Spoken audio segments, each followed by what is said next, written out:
Good morning, everyone.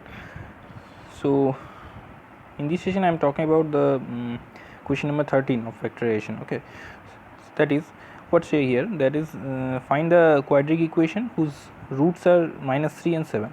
Okay, here you have the root of the quadratic equation is given. Now you have to find out the quadratic equation. Okay, so for this I here just use a formula basis. Okay, and this is actually the relation between right here, that is relation between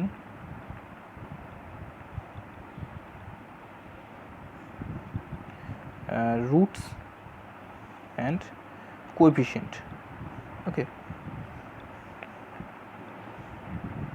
so relation between root and coefficient is what? If you have two roots of a quadratic equation called alpha and beta. Okay, I am changing the color here. That is alpha beta. This is two roots of equation. Okay, now you have to find out the relation between roots. Okay, so what is the relation between roots? That is, one is alpha plus beta, so this is alpha plus beta, and another is alpha beta. One is the sum, another is product. Okay, now how it's related to the coefficient, that is I write here. Okay, this is the relation between these two.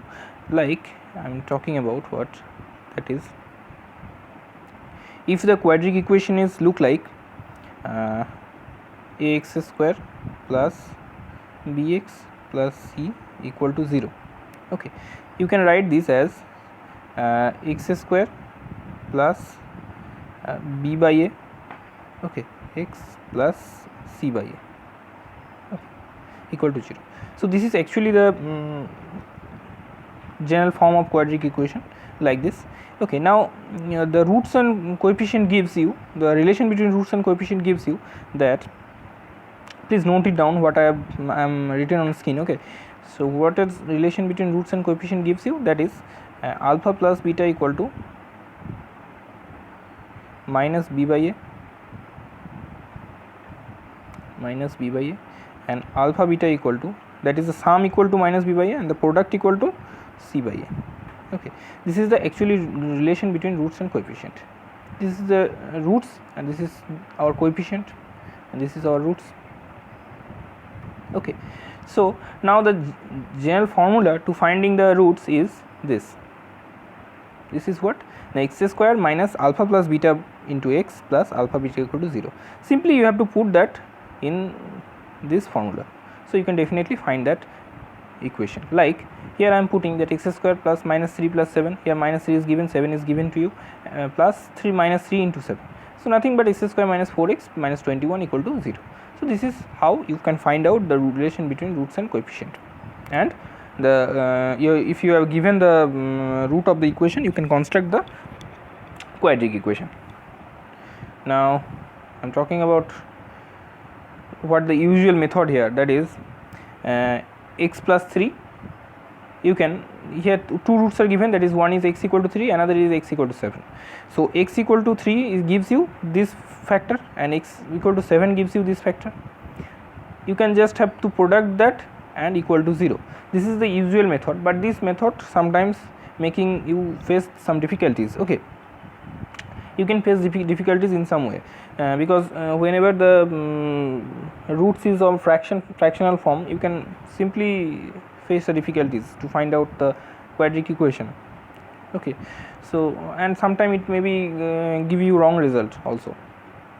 So now another example I am talking about here, that is 1 by 3, 1 by root 3 and minus 1 by root 3. So here what, alpha equal to, I am already right here, there is alpha equal to 1 by root 3 and beta equal to minus 1 by root 3. So what are the formula is? This is the formula, actually this is our formula.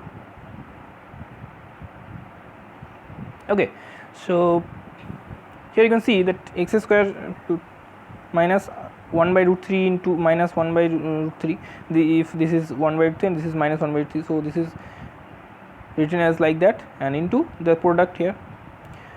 Okay, so what happened here, that is these two are cancel out, this is minus, 1 is minus, 1 is plus, so this total term will be vanish here, that is equal to 0. Okay, so now you can see that x square, only x square plus minus 1 by 3 equal to 0. What minus 1 by 3? Because 1 by root 3 minus 1 by root 3 gives you minus. So this is x square minus 1 by 3 equal to 0, and this equal to, if you taking the LCM, 3x square minus 1 equal to 0. So this is our required answer. Okay. So in this way you can find out how to make a relation between roots and coefficient. This is quite important, and that is already in your higher classes, so practice it, you will definitely get some advantage when you are doing some quadratic equation problem in the very next class. Okay, so that's all for today. We'll see you in the next session. Okay.